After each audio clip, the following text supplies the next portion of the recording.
perspectiva de gènere només per analitzar una eina analítica a mi no em serveix. El que per mi és molt important és com, i des d'aquí, com transformem, com fem front a aquesta desigualtat de partida. Això seria introduir la perspectiva de gènere a l'equipament i com o en quins elements, jo us diria, en primer lloc, la distribució dels espais, distribució que és central en l'equipament i que és perifèric, ara entraré amb les propostes. En segon lloc, jo crec que és molt important la comunicació, com ja hem parlat, però la comunicació, el llenguatge que fem servir, però no només el llenguatge oral o escrit, sinó també la imatge. Quines imatges trobem per representar el nostre equipament i també com publicitem les nostres activitats, quin text posem per atraure els i les joves, si és inclusiu, etc. Un altre punt seria quins materials, jocs tenim a l'equipament. Per exemple, abans apareixia, aquí tenim revistes, llibres, jocs... Tot això inclou perspectiva de gènere, quins flyers, quines informacions tenim penjades. I després també la participació, els espais de participació del jovent en la definició de l'equipament, quins són aquests espais i quina participació estan tenint les noies i les persones LGTBI. Llavors, propostes perquè jo crec que en general els equipaments, com dèieu al vídeo, estan supermasculinitzats. El que jo he vist és el futbolí, el billar i la play estan moltes vegades en els espais centrals dels equipaments. Què fem amb això? Són espais supermasculinitzats. Les noies moltes vegades el que fan és venir a activitats concretes que els interessen. Per exemple, venen a l'estudi, venen a consultar el que sigui, la classe de guitarra, la classe de teatre, venen, fan això i se'n van. Perquè no senten l'espai jove seu. És genial que generem espais com torneig de vòlei, una activitat no estereotipada, teatre, que no està tan estereotipada. Genial, jo crec que hem d'apostar l'oferta mixta al màxim, l'oferta més com de trencar amb les activitats tradicionals, però no ens oblidem. Per què no podem també produir activitats que potser també vindran alguns nois, justament aquests que no troben el seu espai en la play ni en el futbolí? Per què no podem generar algunes activitats d'aquest estil i aprofitar per donar-los alguna volta? Què hem de generar aquí a l'equipament juvenil? Ens ho hem de plantejar tot. Quina música posem? Quin tipus de música posem? Quin missatge està transmetent aquesta música? Com parlem entre nosaltres, entre els companys de feina? Com ens comuniquem entre nosaltres? Com ens comuniquem amb ells? Quan estem escoltant converses que considerem que estan faltant al respecte, com intervenim? Com els hi fem entendre? Es generen moltes situacions interpersonals entre ells aquí i hi ha molta feina a fer. Si nosaltres no intervenim quan hi ha actituds masclistes, no intervenim quan hi ha homofòbia, clar, estem dient que el nostre equipament és un espai on es pot reproduir tot això. Creem també alguns espais per abordar amb els nois temes de masculinitats, que és el que els hi preocupa. Jo crec que abordar la sexualitat i aquests estereotips a vegades de manera separada pot funcionar, però ha de ser una proposta a llarg termini. Vam fer temes de com preparar-te un currículum i una entrevista de feina i a partir d'això el que van abordar era l'entrevistadora era una dona, que és el que sents clar, que prefereixes que un home o una dona, que és el que... Sexualitat crida molt més i jo crec que tot el que sigui expressió creatiu també. També penso que té importància la normativa de l'espai, suposo que tots els espais joves, qui més qui menys, té una normativa i penso que això és una eina forta per nosaltres perquè a part de posar-ho i deixar la normativa a l'ordinador i que els joves no ho sàpiguen, també es pot mirar de treballar d'una manera participativa. Nosaltres, per exemple, ens trobem que la nostra normativa ja fa molts anys que es va fer, doncs potser és hora de tornar-la a redefinir.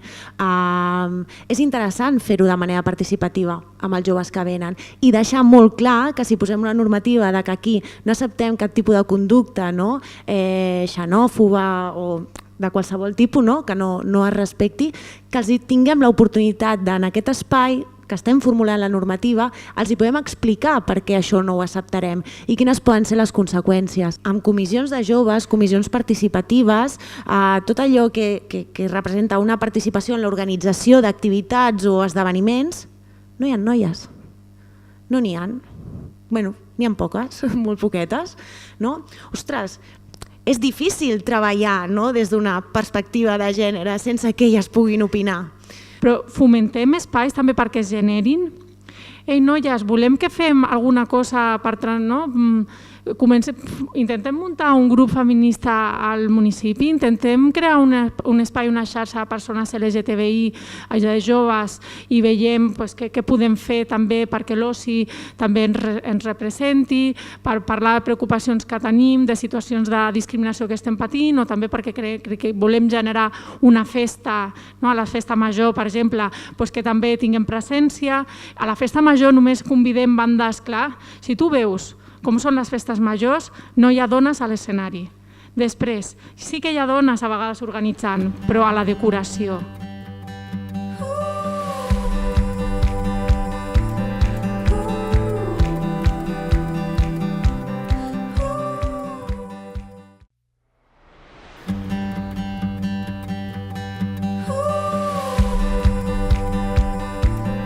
El que vam fer va ser treballar amb els joves que hi havia a l'espai aquest ocupat i amb altres entitats i col·lectius de joves del municipi, preguntar-los com havia de ser aquest equipament a nivell de físic, és a dir, per tant, quines activitats hi voleu fer, i abans d'intervenir, de restaurar aquest espai, el que us volem preguntar és què hi voleu fer perquè el puguem adequar de tal manera que certes activitats s'hi puguin fer.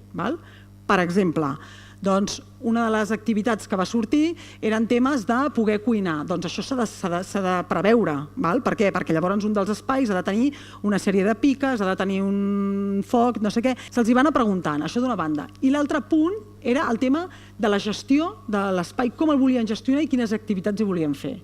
El que vam fer va ser un procés de participació que va durar un any, i que va anar tenint aquestes diferents fases d'intentar cada vegada implicar més joves, d'una banda implicar-los en el tema de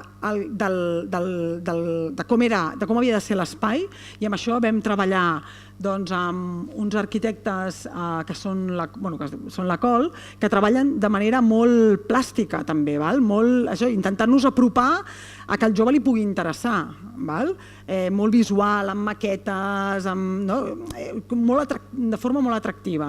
I la part de la gestió la feien molt vivencial, és a dir, portant joves d'altres espais, d'altres equipaments, que expliquessin com es gestionava o com es vivia en el seu equipament, quines coses hi feien, i vam portar equipaments de diferents municipis. Hem de ser conscients que som tots tècnics especialistes, que sabem, que tenim certeses, que és veritat, que les tenim, que sabem coses, que tenim coneixement, i nosaltres hem de traslladar aquest coneixement a nivell polític i també a nivell dels joves, perquè els joves moltes vegades sí volen fer moltes coses però no saben com fer-les.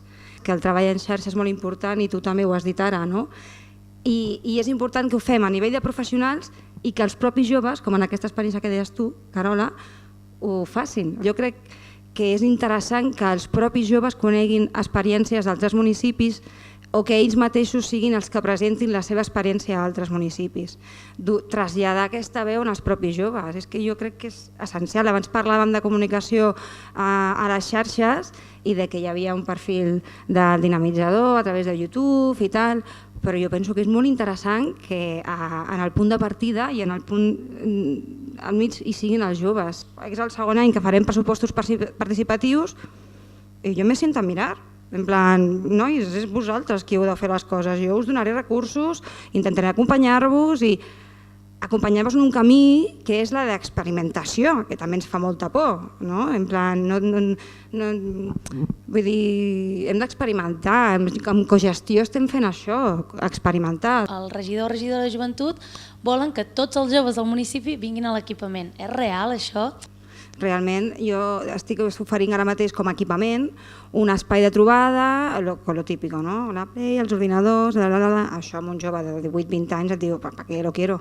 I per això estic tan interessada en tenir un equipament que els pugui oferir el que ells busquen, perquè potser sí que estan interessats en venir i tenir una sala per fer alguna cosa que els interessi amb ells i jo els hi pugui deixar la clau. I si tinc una bona comunicació efectiva i una mica... sí que els tindré interessats en què estem fent a joventut, que potser tinc alguna cosa que t'interessa. I llavors a través de YouTube, a través de les xarxes, fer aquesta comunicació.